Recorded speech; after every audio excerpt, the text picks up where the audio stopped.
And welcome, everyone. You are tuned in to Full Press Hockey Weekly. I'm Mike Straw, as always, joined by Chris Wassel and Jim Behringer here on Twitter.com, Twitch.tv/ Full Press Coverage, YouTube.com, Facebook.com/ Full Press Hockey, and wherever you want to tune in. I mean, we're everywhere. That way, no one can say they missed the show. Jim, Chris, we took last week off because of the holiday, so I'll start. How was your Thanksgivings? Mine was good. I ate a lot. I played a little hockey on Thanksgiving. Had a nice celebration over the weekend, Hanukkah. So you know what? It was good. I had a great weekend. How about you, Chris? I mean, it's what everybody expects from Chris when there's Thanksgiving. There's a boatload of food. Chris eats it all. Then people wonder where it goes. Then he goes over to other places, eats even more food, eats an insane amount of turkey. Look, my sister-in-law was nice enough to give me a bag. Now, I did not think that this was all that big at first until I went to lift the thing, and it was probably about 7 or 8 pounds of just straight legs, wings, and turkey breastbone. So it was basically like 2/3 of the darn turkey. Yeah. I ate it in one day. It was gone. Sounds delicious. Actually, I'm not a big fan of turkey, so I can't say it sounds delicious. It was actually quite good. I mean, it was brine. She put it on the grill at the end. Came out great. All that fun stuff. But all in all, look, the most important thing is it was a good holiday spent with great people. And then I got to laugh at the Rangers and Bruins play hockey because I refuse to watch that gong show until somebody at ABC or whoever puts on different teams instead of watching the same crap all the time. To be fair, it's not the same crap all the time from ABC because this is the first game on ABC. I know, but I've seen it from ABC, from the NBC. Other yeah, it was always I'm just as my biggest happiness is that it's not the Chicago Blackhawks network anymore, which is what we had. Any Comcast team during the NBCSN days. Wait, Comcast? What? Comcast? Yeah, where Comcast coming? I mean, I haven't seen a legal stream of my team since last year. Yeah. It's crazy because it's funny you mention that game because originally that ABC game was supposed to be Chicago Blackhawks and St. Louis Blues. So that's kind of funny. Well, good thing it's not this time around. No, I know. So we have a big show today. Obviously, there's a lot of news to get to. We'll get into the bite heard around the world, the sale of the Penguins, the future of the Montreal Canadiens, NHL and COVID continuing to be a mess. But we're going to start off, and this is something new we're going to do every week because we can't get to everything we want to talk about with a weekly show.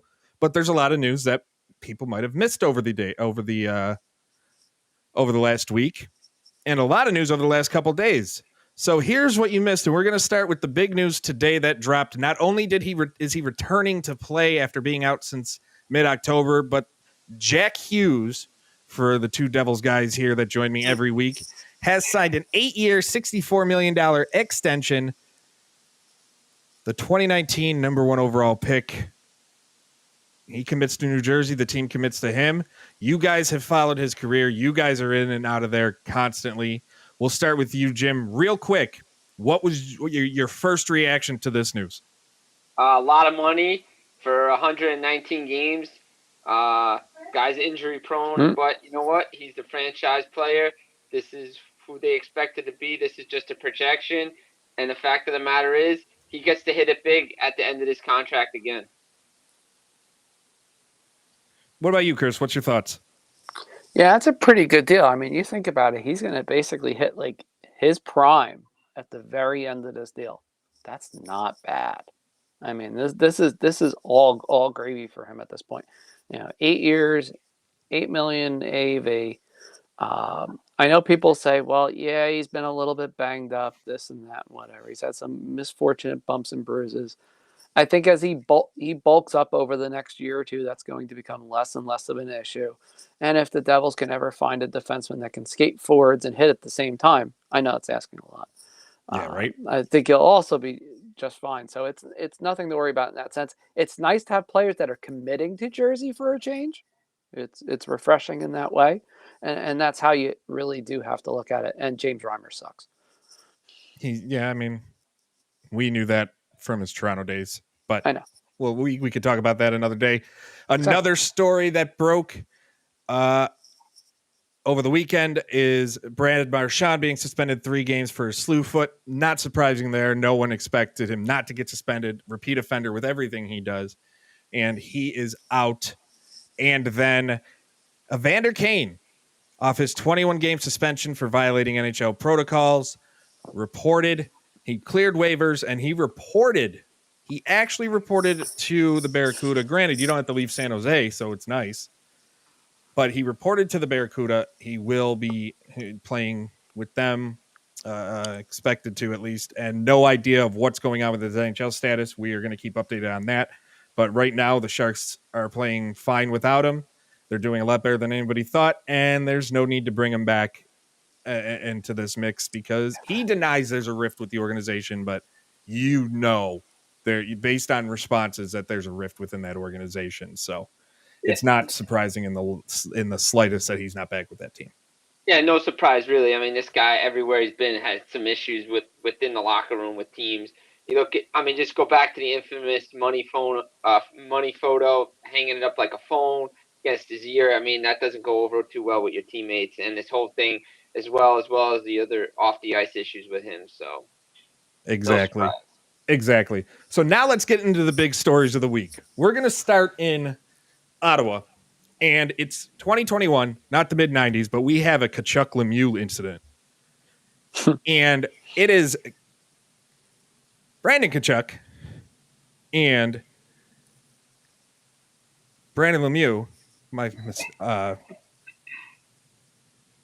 I don't even know where to begin with this, to be honest. Like, I'm trying to think of the words I want to say. So we're just going to go into what happened. During an Ottawa Senators LA Kings game, Lemieux allegedly bit the finger of Bradykitchuk. Not Brandon Tkachuk. Brandon, Brady, same thing. B names. You know. You see his hand, and it's all cut up. And it clearly looks like he was bit, and he's complaining.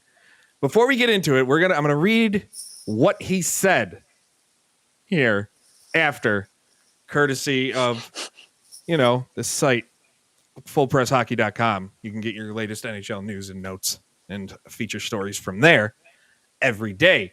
Tkachuk, critical of the incident post-game. Quote, "I think it was the most gutless thing somebody can ever do. Not even children bite." Yes, they do, but that's another story. This guy, you can ask any one of his teammates. Nobody wants to play with him. This guy, he's a bad guy, bad teammate. Focuses on himself all the time. The guy's a joke. He shouldn't effing be in this league. The guy's gutless. No other team wants him. He's going to just keep begging to be in the NHL because no team is going to want him. This guy's just an absolute joke. Just a bad guy. It's gutless. I can't really wrap my head around it. Children don't even do this. This guy is just a bad guy and not even a good player either. And then he added, "It's outrageous. Kids don't do this anymore. Babies do that. The fact that he decides, I don't know what he's thinking. Nobody does that. He's a complete brickhead. Bad guy, bad player. He's got nothing up there. He's got a couple of more years. It's ticking for him. Nobody wants him." So that is a bombshell of a quote. I wish more players would give bombshell quotes like that because it's absolutely fantastic. But I can't see, like, you watch the video back, you see everything. You can't argue what he's saying here. You don't go on this much of a tirade if it didn't happen. There's no way you make this up. It's true. And I think the key word here is gutless. Now, Brandon Lemieux is a player the Sabres originally drafted, and they traded him because he didn't want to play for Buffalo. So they traded him away. Okay. Dodged a bullet, I guess, on that one. Good job, Sabres, on that. But he's bounced around. He was with the Jets, Rangers, now the Kings. And it's hard to see. You can kind of see what he's getting at. He's on an NHL roster, but how long is he going to be an NHL player, especially if he gets this reputation? Like, players like Brad Marchand have a reputation for being a rat on the ice. just an instigating little fart that gets under your skin, but he's still a really good player. Claude Brandon Lemieux has the ultimate pest in a father of Claude Lemieux. But I don't recall ever, and Chris, maybe you could verify this, ever hearing a story of Claude biting someone. There's been a lot of things that Claude has done, but biting, no. And there will be no bad Pac-Man chomp jokes here. No Pac-Man cereal jokes. None of those. I mean, that was a straight up bite. I mean, look, I still remember when Darian Hatcher bit a certain former Devil, and I can remember interviewing a few Devils, Zajac, Pandolfo, etc., and they're like, "Oh yeah, that was clearly a bite." I mean, but look, here's the thing in this, and I always find this funny.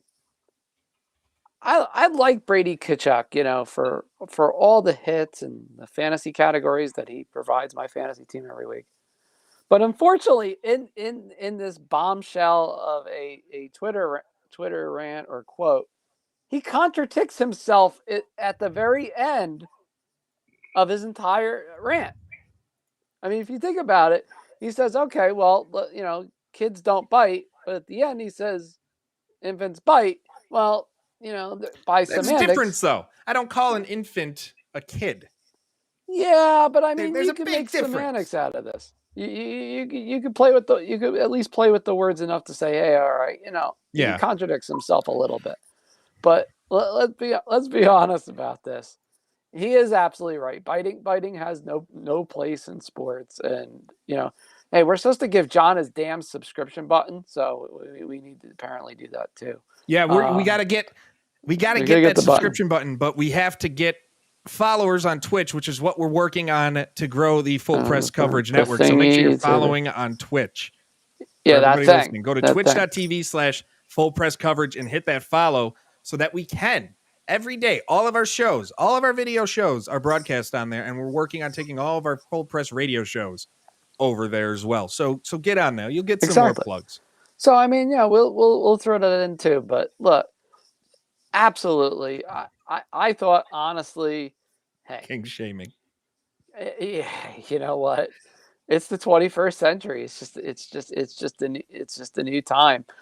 Look, I'm surprised that nothing worse like this has happened in hockey this year, just because of everything that has gone on in the last year and a half or so. You got to think, and Jim, before I pass off to you, it probably doesn't happen because there's not many players the likes of a Brendan Lemieux anymore. If you are a pest or an instigator type of player, you're also a very skilled player with a lot of the way the game is going. The two biggest examples to me right now, again, are Marchand, and in Calgary, you have Matthew Tkachuk. Matthew Tkachuk is that type of player, but he's got the prowess offensively to back it up. It's true. It's 100% true. 100% true. I mean, look, I saw the incident Saturday night. It was crazy. I mean, you see a guy come out of the pile and you see his finger. And apparently it wasn't just one chomp. It was two chomps. Apparently, there's no way he gets that much from one chomp. Yeah. So apparently there were two chomps, and it's like Alex Burrows 2.0. Except Alex Burrows had talent, and he was also a pest. But it feels like there's some family thing going on with these two, because apparently, I guess back in the day, Claude fought Keith Tkachuk, so there's a family thing going on there.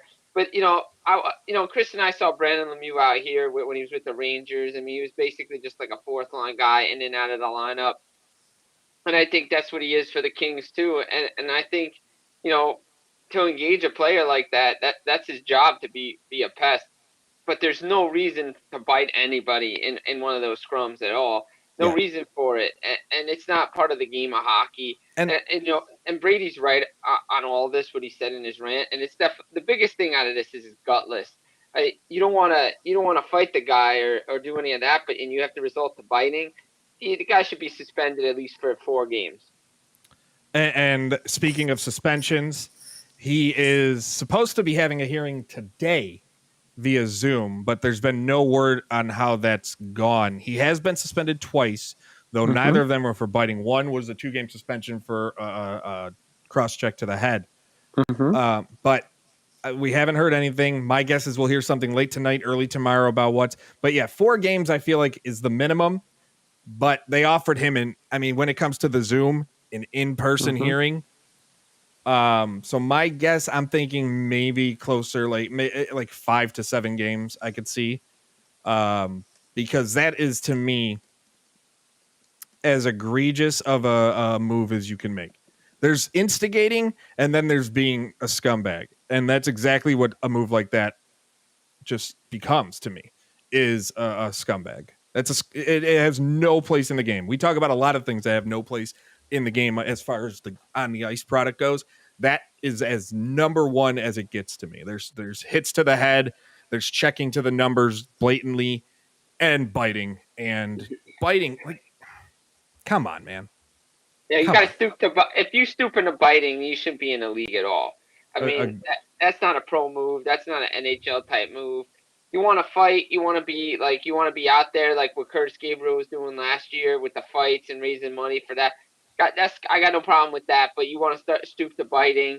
I mean, that's child's play. That's stuff kindergartners do. And there's a reason why Lemieux was drafted where he was and where he is in the league, and potentially is just really just a good AHL player playing in the league right now. Yeah, exactly. I don't see it coming anywhere anytime soon. He's not gonna, like, there's no way that the Kings look at this and go, yeah, this is a guy we want in our lineup. I honestly think the leadership there have a talk. It's one thing if you hit somebody or you catch somebody accidentally or whatever, like you're not intentionally doing it, but you don't accidentally bite someone. No. Especially in a situation like that. Like, we've seen where players like taunt and they're like, hey, bite me. We've seen that.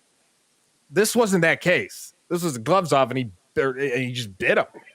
Yeah. So there's not much more you can say other than get that out of the game, get him gone, and hopefully a long suspension will help. Moving on. The Montreal Canadiens. This franchise did finally what we all expected. Bergevin gone. We all expected it. They even got rid of the head of PR because he's a friend of Bergevin, so you just get a clean house. They put Jeff Gordon in place, former GM of the Rangers. A lot of people are upset that he's not actually just the GM, but for me, what did he do with the Rangers anyway? I don't know. He did quite a bit. I mean, he kind of got railroaded because, well, God forbid, James you don't Dolan make the had to playoffs. Oh, what are the Rangers anyway? The Rangers aren't a team. Well, the Rangers right now are just an overbloated, inflated team that's on one of the biggest PDO benders in the history of life. Yeah, but anyway, we can literally have a whole episode to Rangers bashing if you want. But apparently Gordon was helpful in what Boston did. He was integral in drafting players that led to the Cup in 2011 while Chiarelli was still finalizing stuff in Ottawa. He was getting word from Chiarelli on who to draft. Yeah. So, he's a good hockey mind. If there's somebody you want at the head of this thing in Montreal, he's the good hockey mind to have. And you say he's the good hockey mind to have. And this is where I get into. So obviously, like me talking about, hey, he's with the Rangers. That's just because I don't like the Rangers. But we know what he can do. He is hired to find the GM of the future while acting as the GM. And that's what rubbed a lot of people the wrong way. If you're going to do this, just make him the GM. But this is where it comes in with Montreal, because Montreal and French Canada land have this weird complex where if you don't speak French, you're not any good. We saw a big controversy when Randy Cunningworth was head coach. Oh, he didn't speak French, so he could have won 4 straight Jack Adams and 4 Stanley Cups in a row, and they still said he would have said he wasn't good enough because he didn't speak French. Sure. Just because Parlez-vous Français isn't, what they do. There's one team or 2 teams in Canada that have a French market, and that's Ottawa and Montreal right now. But Montreal, it's just the requirement of it really, really limits what's going. So it's like you have all these great candidates, but because of them wanting the ownership, wanting someone who speaks French, everything goes to this. And to me, and then I'll start with you, Jim. I don't see how Montreal can get better with this. And there are two names that are rumoring. One's interested in the other. Montreal seems to be interested in him. And I'll bring those up in a minute. But Jim, when you hear it's like, it's got to be a French speaking, they got to be bilingual. Do you kind of have that same thought that they're going to pigeonhole themselves again? They always seem to pigeonhole themselves. Like, I understand the culture that is Montreal and Quebec City. And you mentioned Ottawa, but Ottawa doesn't seem to have that problem because they're Ontario-based and it's the capital and you have two languages. But there's a lot more English-speaking people in Ottawa than there is in Montreal and that area. However, I seen it with players. I seen it when they had the episodes on the NHL Network about players coming to Montreal. They can learn French. Why does it have to be a requirement? I understand you have half the press is in French and he needs to answer it. Why can't you just have a translator there like every other sport? It's not like a bad look. Yeah, look at Japanese baseball players or Dominican baseball players. Look at mixed martial artists. Look at Swedish hockey players who don't really speak English that well. It doesn't matter. Are you good at your job? Exactly. And Jeff Gordon is good at his job.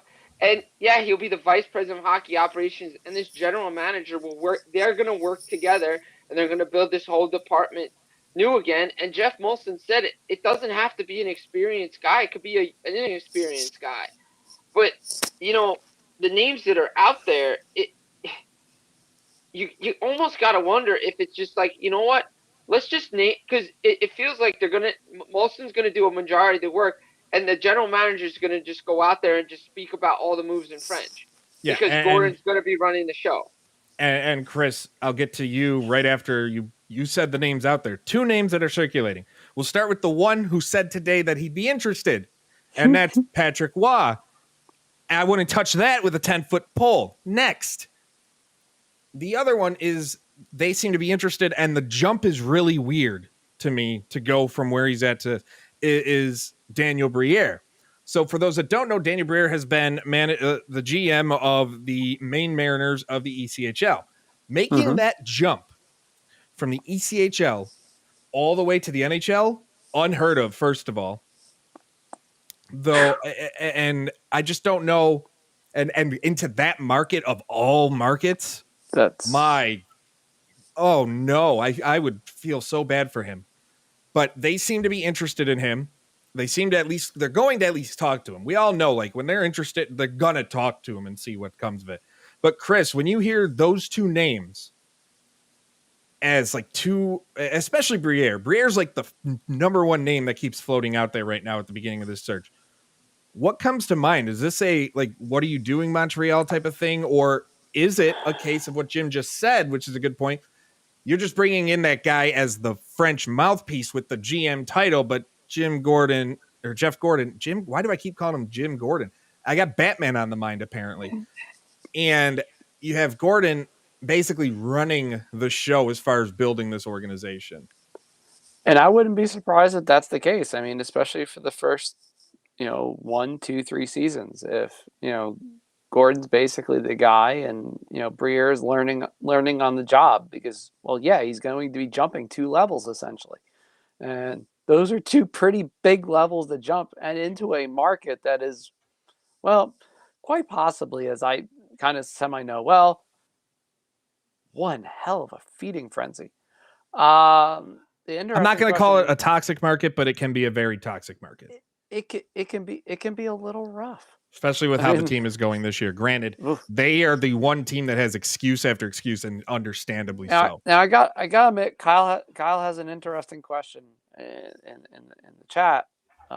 Does this resemble in any way the Lamoriello Dubas situation? And you got to throw Shanahan into that mix because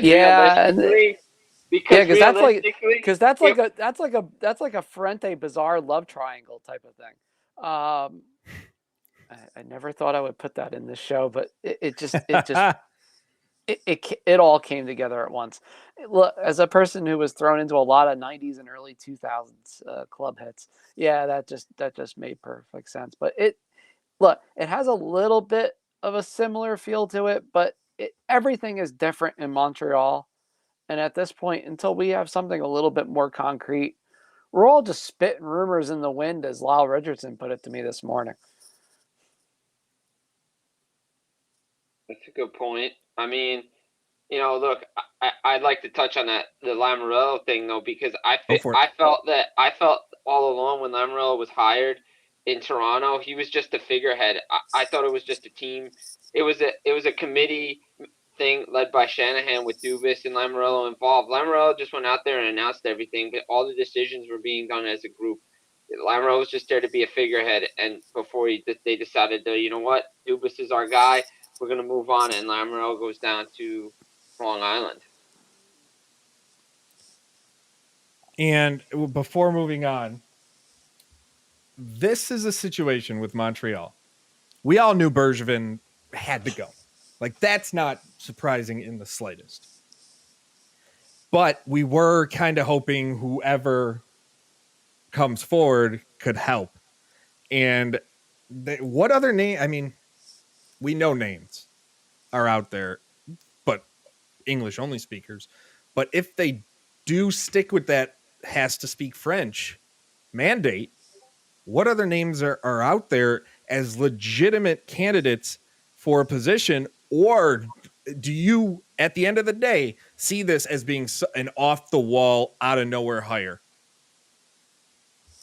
I mean, if you stick with everything, it's probably going to be off the wall, out of nowhere. I mean, you hear names like Matthew Darche being, thrown around. A guy that would really do wonders for this team, but I don't know if he speaks French or not, is Jim Rutherford. That's a guy you want building the team. I mean, that tandem right there would be really good with Gorton and Rutherford working together as one. But it could be off the wall. I mean, did you see? I think Vincent Danfus came out and said he didn't want no part of this. He doesn't want to be considered for this position. So, look, it's going to be interesting to see who they hire and when they hire it, because you got a trade deadline coming up. You got a draft that's in Montreal this year. Interesting with the Bergeron firing is that you knew going into this season he didn't have a contract, and reports that they were working on something, stuff fell through, and you really didn't like Scott Mellenby either. Why didn't you just clean house and not let him do what he did in the summer and just move on from there?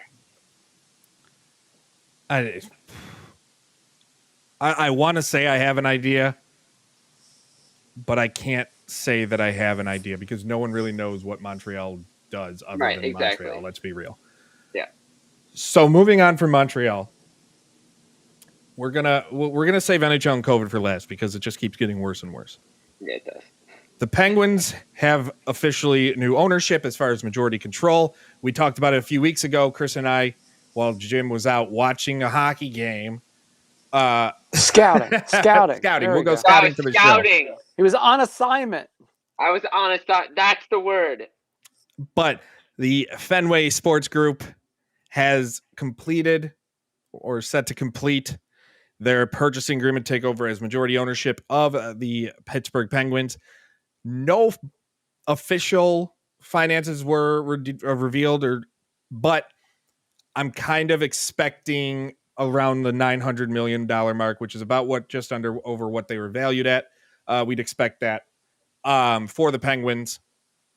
We do know that Mario Lemieux and Ron Burkle will each keep minority stake, with Lemieux still having a say in the club's operation. We kind of knew, Chris and I talked about it.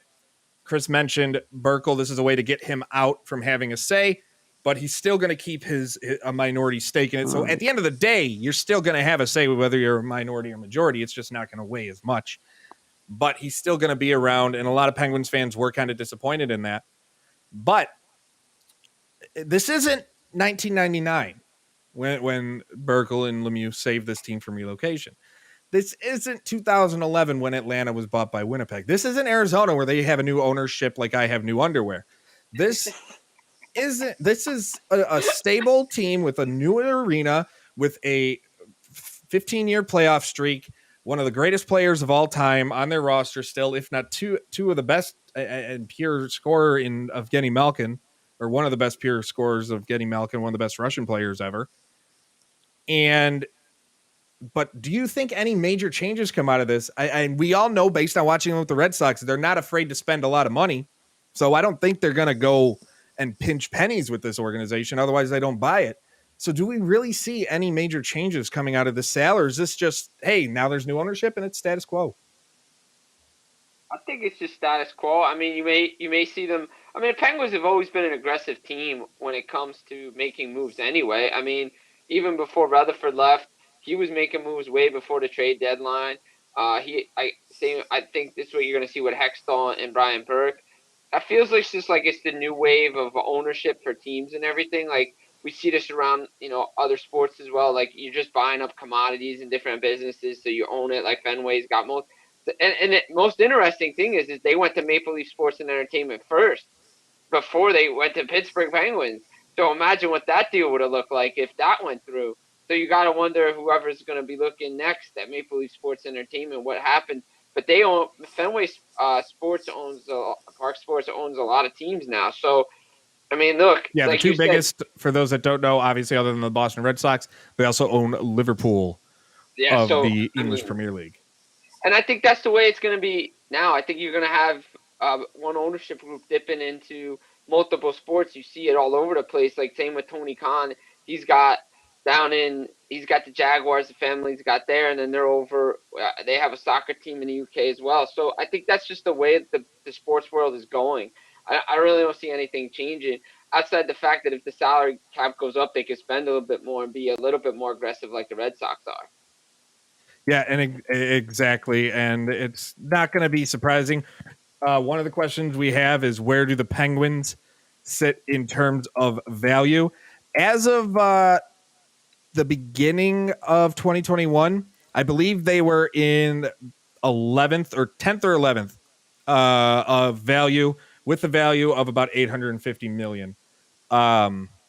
They were just outside the top 10. Which to me, as a Rust Belt city, a type of city as Pittsburgh is, that's a perfect spot. I don't expect them to be higher. Obviously, you have the range. I know the top 5 were Rangers, Maple Leafs, Canadiens, Blackhawks, and I believe Boston or the Kings were the top 5. Only 5 teams were valued at over $1 billion, so it's still a good spot for the Penguins. So they're getting. This is a hell of a different deal than when the Penguins were purchased for in '99. What was it? $100 million or $190 million or something like that. It wasn't a lot of money in the grand scheme of things. Yeah, and it was even less considering how much they owed Mario in the first place. So yes, I mean, so a lot there of was that. a deferred payment. There was a deferred payment plan. So yeah, it was $107 million. Yep, man, I just double checked. $107 million is what million. They were sold for. 19.4 of that was deferred to Mario in lieu of payment of what he was owed on his contract. So I mean, look, to sit there and go, okay, we got a valuation of 675, we get 900 for it. Wow, I mean that is just some kind of. I understand a lot of time has gone by, but still, that's just something that you go, okay, that's pretty darn good. Exactly. And it's a team that if there's one sale, there's certain teams that when they get sold, we don't have to worry about. Penguins are one of those. I don't know why fans thought they might leave. Yeah. The NHL is entrenched in there, even if Lemieux and Burkle were nothing a part of this. The NHL is entrenched in Pittsburgh. The NHL is entrenched in certain markets. I mean, if you saw what they're doing to try and keep hockey in the desert in Arizona, they're going to do what they can before relocation. That's one thing I will give the NHL credit for, to a fault, to a major fault. And it's whether, I don't care the reasoning behind it, whether it's to save face for Bettman or whatever it is. They do try and keep the teams as much as they can in the markets they're in. They tried with Atlanta, but that offer from Winnipeg and True North was just too good to where it's like, we're going to, okay, cool. And I mean, let's face facts with Atlanta. It didn't work once. It wasn't going to work twice. not in that market, not with what was there. It was a football market first, SEC dominant, Georgia, all that stuff, college football. It just wasn't working there. And give credit to Bettman and Charles Wall working to make sure the Islanders stayed on Long Island and they have because of their efforts, they have that brand new beautiful building. So again, exactly. You don't want to credit him for certain things, but you have to give credit to the devil because what he's done to keep certain teams in certain markets, because that's the last thing they ever want to do is relocate. Now, let's move on to the sad story we always seem to have to talk about, other than the Blackhawks and that mess, which we will get back to one of these weeks. Breaking news real quick. Yep. Brandon Lemieux suspended 5 games for biting Bradykitchuk. So there we go. Boom. Look at that. I said 5 to 7. Look at that. There you go. 5. Look at that. Yay! Future weatherman, Mike Straw. Hey, I'm close. Yeah. Hey, I nailed it. So Lemieux, yeah, not surprising. We'll see what happens when he comes back. But yeah, that biting. Nope. NHL and COVID. I hate talking about this. I hate it. The league has said multiple times every player but one is vaccinated. Every current NHL player but one. We all know that one is Tyler Bertuzzi. Still questioning how he was allowed to play against the Buffalo Sabres in Buffalo a few weeks ago. Now, he scored 2 goals and ended up one of them being the game winner. So it's one of those, like, how is he allowed to play when no one's allowed in that arena without showing proof of vaccination? Just saying. If the fans can't go in, the players who are more close contact can't. No. But COVID, it doesn't matter, vaccine or not. It is still a problem, especially, and there are outbreaks. We've had the Islanders have to, we already knew about Ottawa and their issues. We see the Islanders now having to reschedule games. Boston, we just saw, I mean, it's not the NHL, but Sudbury in the OHL had to suspend operations because 12 players tested positive. Boston head coach Bruce Cassidy placed in protocol. 2 Carolina Hurricanes placed in protocol. It's everywhere where teams are dealing with this. I mean, we saw earlier in the season the Sharks had to miss 7 regular players miss and taken out of the lineup, and they had to call up a bunch of AHLers just to fill out their roster so they didn't have to forfeit games or reschedule games. And it's just getting to be a terrible mess with the NHL, and they are scrambling, telling teams to cancel in-person events, like reach out community events, canceling any sort of team functions, parties, things like that around the holidays, making sure they don't leave hotels again when they're traveling, and really being on edge for a league that seemed to not care other than the players for the most part, on edge about this. And we all know why. Their only thought about this, the league, is clearly, well, we want to make sure we can still send players to the Olympics. We've talked about this ad nauseum. I think at least a dozen shows about how it's a terrible idea. If this keeps going, and they have to make a decision within the next few weeks, if this keeps going the way it is and everything's going, there's no way they can send them to the Olympics. Chris, you're the one holding up the charts. You're the okay.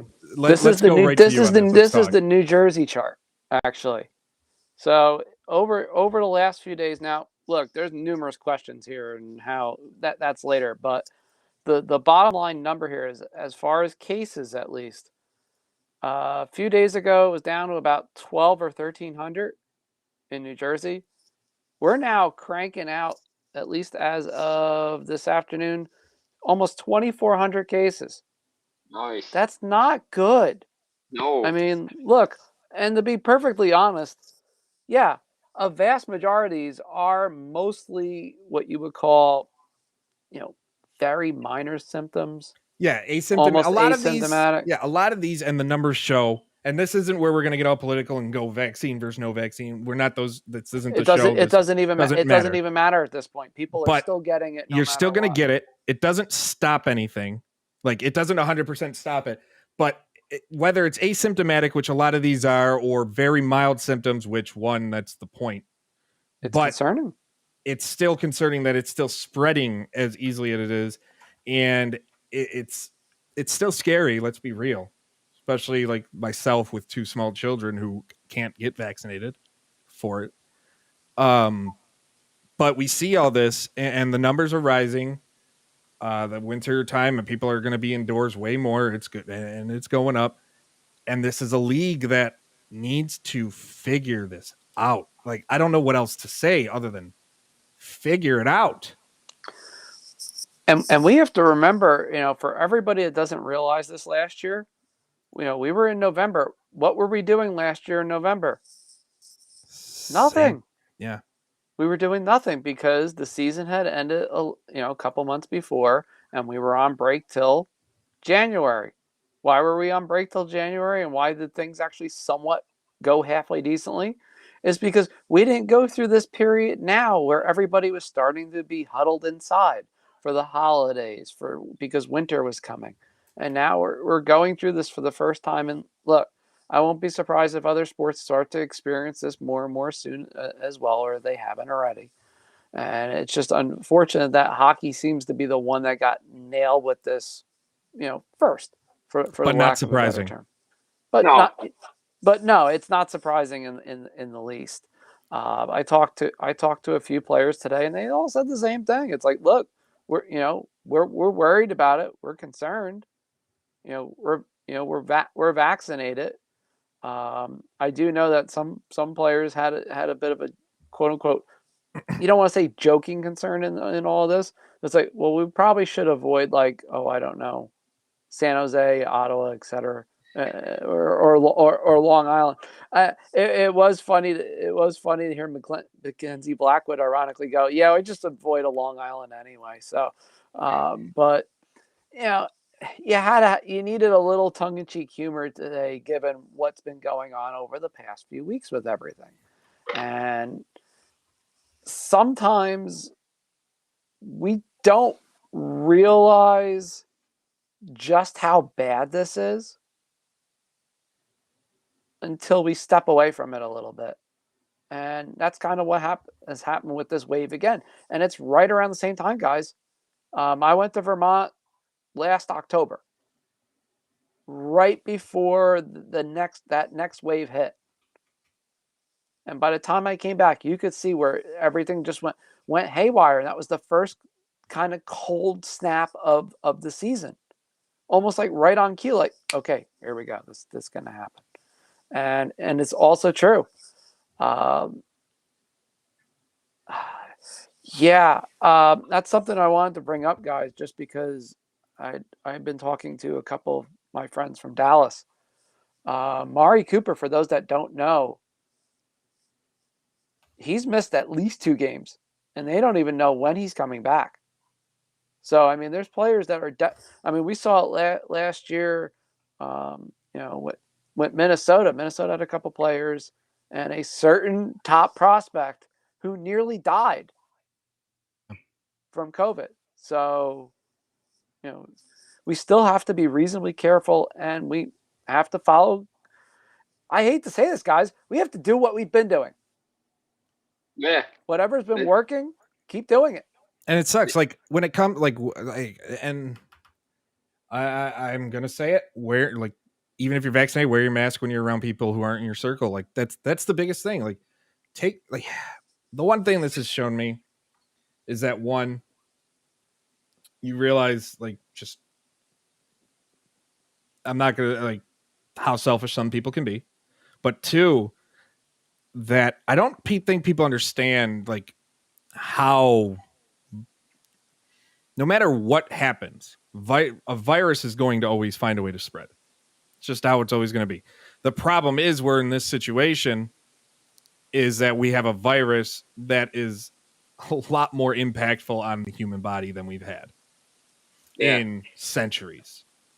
It's true. So it's one of those things of just we're going to have to continue to navigate this because Not everybody is on the same page. Not everybody will always be on the same page. That's what happens when you live in a country and a world with 7 billion people, in a country with 365 million people in the United States. But it's not just the United States with this problem. It's everywhere. And I think every time there's a dip, right? I honestly feel, whether it's the NHL, whether it's the NFL, NBA, concert, whatever it may be, everybody gets into that lull, false sense of security, kind of like the eye of the storm of a hurricane. And we've had an eye of the storm. We have a hurricane that just keeps going like this, where we've hit the eye a couple times, and then the wall just comes and destroys us again. Yeah, I mean, It's true. You look at it, you see like a lot of players around the league. I mean, one of the things I keep hearing out of Ottawa is that one of the big reasons why Matt Murray's going down to Belleville is to get his conditioning back, because he was hit hard by COVID going through that team. I mean, we don't know how hard some of these Islanders players are going to be hit by it. Some guys tested positive, they could be going through symptoms. I know the Sharks had a couple of players that went through symptoms. I mean, it took a while for the Vancouver Canucks last year for guys to get it out of their system. And these guys are professional athletes. And look, Mike, you made up a point about the NHL wanting to go. I don't think the NHL wants to go. I think the NHL is trying to save face with the NHLPA and the players, because the players want to go and negotiate it. But at the end of the day, if it's not safe, you don't send them. Yeah. Well, Chris and I were talking through about the PA, to be honest. Like, right. I'm usually on the side of the players for everything, but no matter what, if I've been, my opinion on this. I've been on the side that they shouldn't be going. I think we all have, the three of us. Yeah. Yeah. We've all been on the same page on this. I don't think they're going, and until they're there, that's my belief. And to be honest, the conversation needs to start now at, you know what, guys, we tried. We can't do it. Like, we'll give you something else in return, escrow, whatever. We can't do this safely because of what is going on. Plus, we're going to have an all-star game. Who decided that was a good idea? I have no idea. But that's a topic for another day. That's something that needs to not happen too. Right. Yeah, now especially. But, and now China is coming out and saying these guys you have to quarantine 2 weeks before to go. The NHL does not have time. 3 weeks. If you get especially it, with all these games having to be moved. But I'm saying before you go over, they want you to quarantine 2 weeks before, and then 3 if you get it. Now, here's where it gets fun, guys. So imagine 3 weeks. Now, Lars Eller had to quarantine himself in a hotel for 10 days. And Samantha Pell, who is one of the better beat writers out there, period, she got pretty much an exclusive interview with him via Zoom, I think like about day 8 or 9 of his quarantine. And he said it after 4 days, he was going nuts. I mean, he ran out of things to do. He was lifting like, flower pot fixtures for weights because he got bored of lifting the regular weights that were in his room. It happens. This is where we're at. And you imagine athletes having to commit to quarantining themselves for 3 weeks in an Olympic village. They're not the best places. Let's be real. This isn't the Marriott Marquis in New York City. Where we can get you an exercise bike, we can get you weights, we can get all of this stuff. You're not getting that in China. No, you're not. And I just don't think it's a good idea to be going to the Olympics. Not this year. Not with so much uncertainty. If you want to have, I spitballed this and it's never going to happen. But imagine they'd be like, look, you guys still want to have the Olympic tournament? Fine. IOC, all this stuff. We're playing it here. This is where we're playing it. You have a problem with that? Too bad. Because our guys want to go. But it's never going to happen. Personally, bag it. Wait till Italy. You'll be fine. Make it up with a World Cup somewhere. Just give them a concession. Because hopefully, 4 years from now, we're okay. But, I mean, we might all be dead anyway. Who knows? Darn it. Oh, darn it. Yeah, I'm tired of talking about it. we're going to have to keep talking about it. It's just getting worse. It's just getting worse. You're going to see more teams shut down. And the San Jose Sharks should be really going to the league and be like, look, you shut the Senators down. You shut the Islanders down. You told us to play. They have a legit beef with the NHL right now. 100%. The only saving grace is that I think they don't do it is because I believe during that time they won most of those games. Yeah, they did. Isn't that the weird part about that? If they would have lost, I guarantee you, really because winning solves yeah. everything. If they would have lost all those games, 100%, they'd be filing complaints with the league. Oh, absolutely. But I think during that like 4 or 5 game stretch, they went either 3-1-1 or 4-1 or something along those lines. So it's like, whatever. It just proves they got the depth, I guess. Well, they also have, I mean, the Barracudas are right there, so they could be plucking from Barracudas all day. But that's something the Bruins can't be doing because the Providence Bruins are shut down. Yeah, there's, and that's where there were other logistical problems. Like, Bridgeport was starting to have a few cases. Ottawa, their AHL team started to have a few cases here and there. I mean, and then Ottawa, of course, got to that magic number of 10. And we don't want to say that too often on the air, but it's there. It's the reality. There's definitely an NHL threshold. Along with other circumstances, and they hit that main one, and it was ding, shut it down. Yeah. Should they have shut it down sooner? Yeah, probably. I mean, that's the Captain Obvious statement of this show and its entire existence. Yeah, they absolutely should have shut it down sooner. But again, damn it, I'll say this. I can finally use this line. Damn it, Jim, I'm not a doctor. No, exactly. It's like most of the information I've been fortunate enough to get are from other doctors and nurses that I've come into contact with because of working with, the Devils and the media and the fact that they've been so gracious about it. Yeah, I just don't. It's tough to even predict where it goes from here. It's obviously getting worse before it gets better.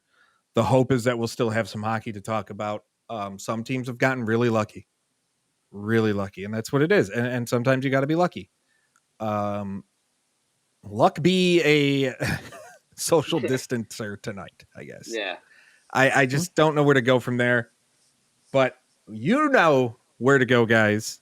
You can follow all three of us on the Twitter at Jim Behringer, at Chris Wassel DFS, and at Mike Straw Media. Make sure you are following Full Press Hockey at Full Press NHL. Follow us on twitch.tv/Full Press Coverage. Follow us on YouTube Full Press Coverage. Make sure you turn on notifications. However, you need to be alerted to when we have our shows every Tuesday night at 8 p.m. Eastern. As always, for Chris and Jim, I'm Mike. Take care of yourselves, treat everyone well, and we'll see you next week.